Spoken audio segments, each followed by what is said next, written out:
To begin at the beginning.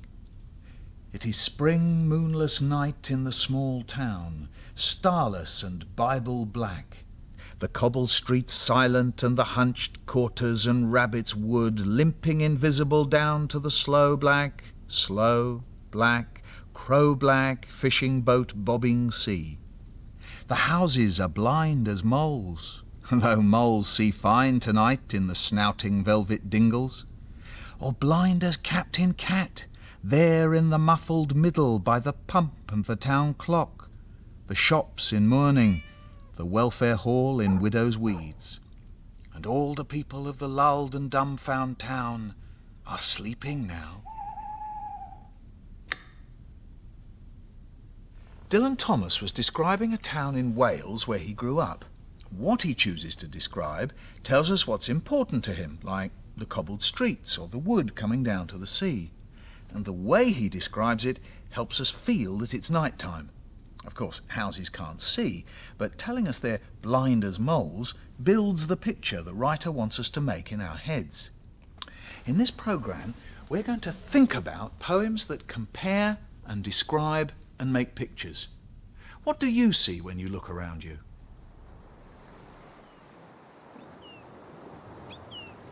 Standing at the water's edge with Rathlin in my sight, I see the beauty of the world on a winter night, crashing, bashing, dashing, splashing as waves at shore collide.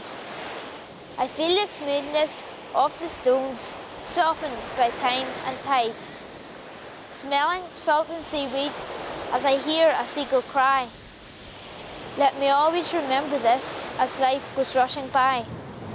Standing at the water's edge with Rathlin in my sight, I feel the beauty of the world tonight.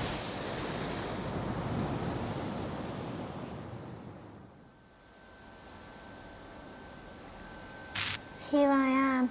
What kind of a world is this? It is so dark, I can hardly see my hand in front of my face. The only light is coming from the internet's flashing screen. In a book, I have seen giant things that are green and brown.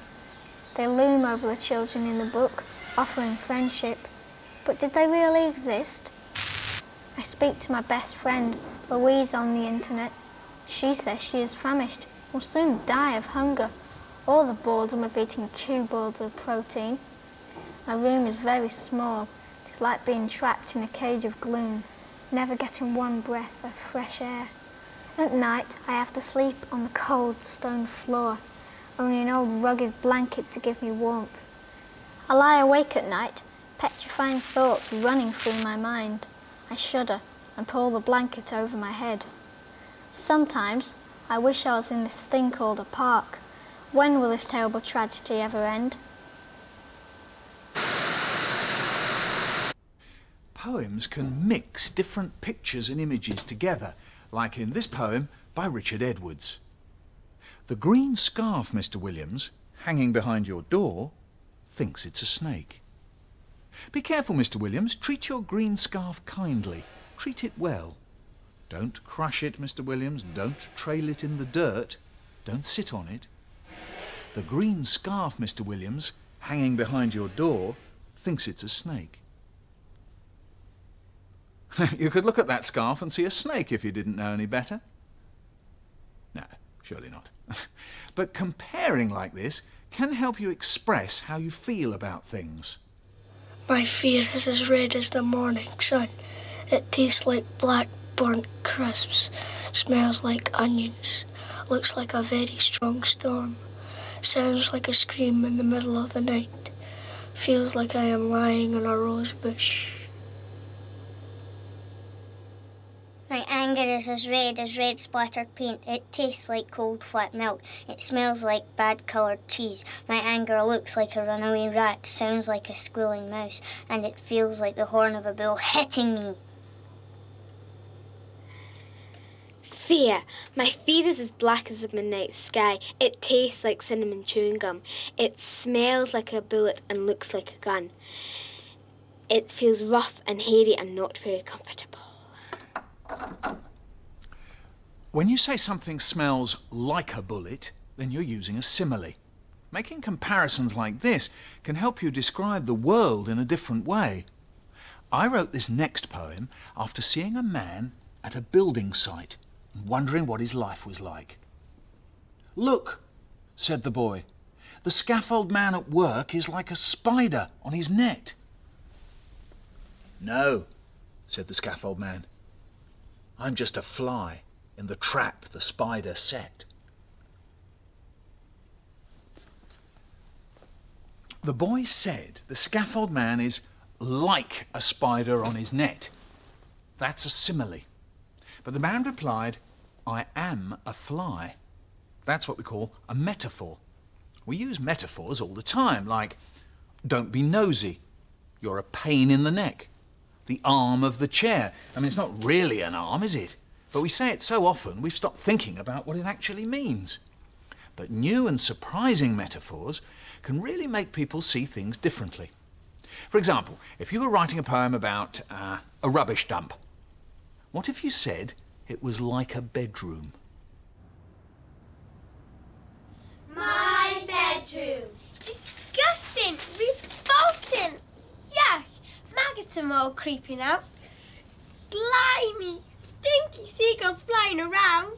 Massive high mountains of rotten bags of chips. Toxic waste burning your hands like a fireball of flames. People dumping waste without a care. A soggy, messy pizza box stares me in the face. Street dogs searching for food, their eyes fierce and gleaming.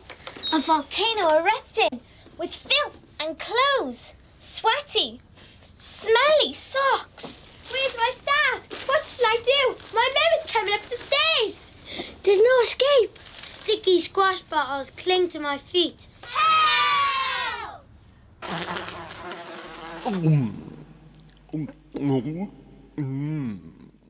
Writing a poem that describes well means choosing.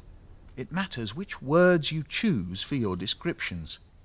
But what you choose to describe will also express a feeling, even if you don't say what that feeling is. Our first poem described a small town waiting for morning. This last one describes a city as evening begins. So listen to the particular things the poet is describing and think about how they make you feel. The winter evening settles down with smells of steaks in passageways. 6 o'clock. The burnt-out ends of smoky days, and now a gusty shower wraps the grimy scraps of withered leaves about your feet and newspapers from vacant lots. The showers beat on broken blinds and chimney pots, and at the corner of the street, a lonely cab horse steams and stamps, and then the lighting of the lamps.